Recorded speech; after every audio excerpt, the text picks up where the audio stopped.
નમસ્કાર વહાલા વિદ્યાર્થી મિત્રો, આજે આપણે ધોરણ 9 વિષય હિન્દી ચેપ્ટર નંબર 8 ગુલમર્ગ की खिड़की से एक रात स्वाध्यायનું संपूर्ण सॉल्यूशंस જોઈશું।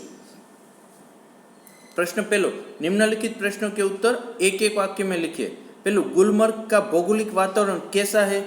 जवाब, गुलमर्ग ऊंचाई पर पहाड़ियों से घिरा हुआ ठंडा स्थान है।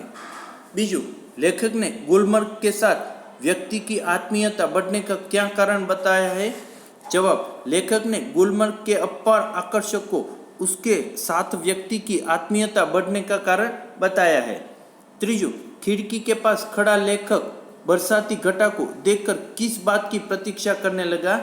जवाब, खिड़की के पास खड़ा लेखक बरसाती घटा को देखकर इस बात की प्रतीक्षा करने लगा कि वह यानी घटा उस तक पहुंचे और उसे अपने में लपेट ले।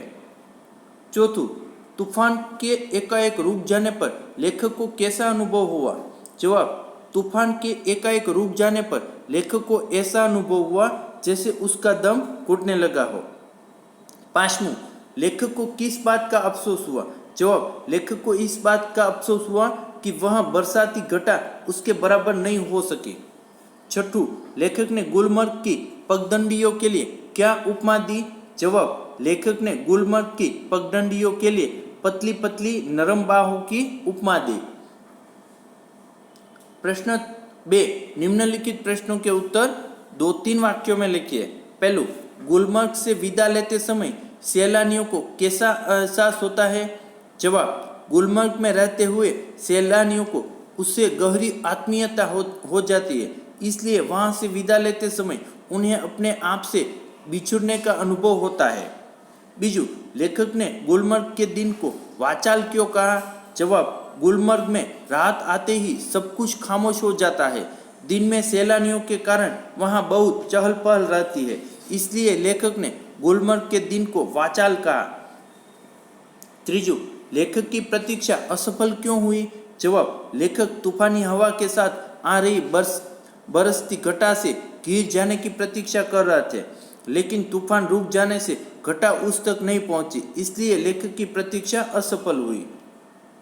चौथू, सैलानी कब और क्यों सिहर जाते हैं?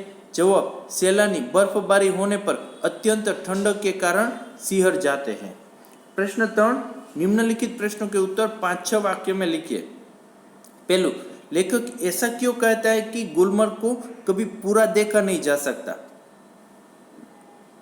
जवाब, गुलमर्ग में रहकर वहां के साथ व्यक्ति की आत्मीयता बहुत गहरी हो जाती है, यहाँ तक कि व्यक्ति अपने आप को वहां से सपाट मैदान का एक हिस्सा समझने लगता है। वहां से जिस परिसर में व्यक्ति रहता है उसके भीतर समा जाता है। आत्मीयता का कोई और छोर नहीं होता, इसलिए लेखक को लगता है कि गुलमर्ग को कभी पूरा देखा नहीं जा सकता। बीजू, दिन में गुलमर्ग की शोभा का वर्णन अपने शब्दों में कीजिए। जवाब, दिन में गुलमर्ग का हरा भरा रूप आंखों को मुग्ध कर देता है। धरती से लेकर आकाश तक हरियाली हरियाली दिखाई देती है। हरी घास के बीच तरह तरह के रंग बिरंगे फूल खिलते हैं। वातावरण में नई नई कोपने फूल जाती है। सैलानी घुड़सवारी का आनंद लेते नजर आते हैं। हर क्षण नए अनुभव और रोमांच की सृष्टि होती है। आकाश में बादलों के नन्हे नन्हे द्वीप तैरते दिखाई देते हैं। पगडंडियां भेड़ बकरियों के रेवड़ों से ढक जाती है। इस तरह दिन में गुलमर्ग की शोभा देखने लायक होती है। त्रीजू, प्रकाश, बादल तथा हवा के कारण गुलमर्ग दर्शन में आए रोमांच का वर्णन कीजिए। जवाब, गुलमर्ग प्रकृति की क्रीड़ा स्थली है। बर्फ से ढके पहाड़ों पर सूर्य का प्रकाश सुनहली आभा प्रकट करता है। आकाश से बरसते बर्फ के पारदर्शक कण प्रकाश में उज्जवल हो जाता है।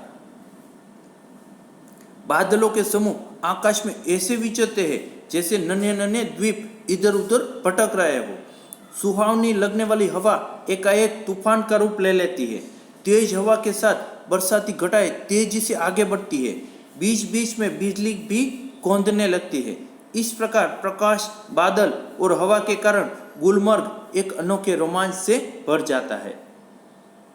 चौथू, निम्नलिखित वाक्यों का आशय स्पष्ट कीजिए। गुलमर्ग में सपने फूल बनकर उगते हैं। हरियाली के आर पार लाल लाल छतों के ऊपर आकाश में। जवाब, गुलमर्ग के रंगीन फूल रंगीन और सुंदर सपनों की तरह होते हैं। हरी भरी घास पर दूर दूर तक फूल ही फूल दिखाई देते हैं। लाल रंग की छतों पर भी फूल नजर आते हैं। बीजू, रंगीन बिंदुओं का पूरा विश्वास एक बार सिहर जाता है और अपने को समेटने लगता है। जवाब, मौसम सुहावना था।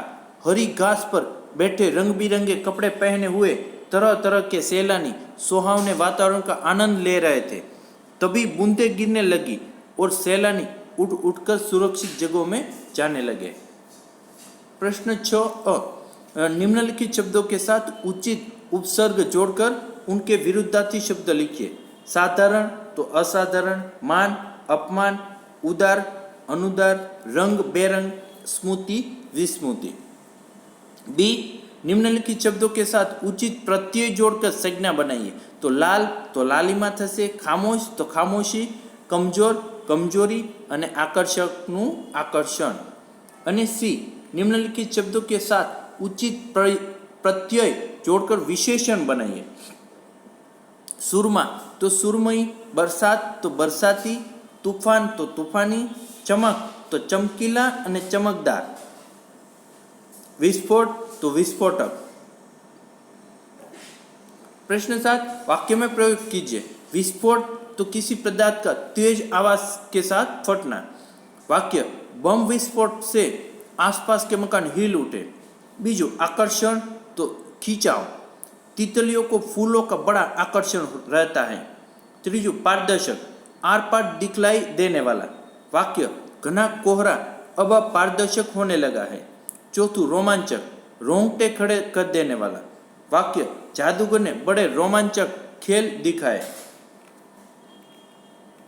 थैंक यू मित्रों।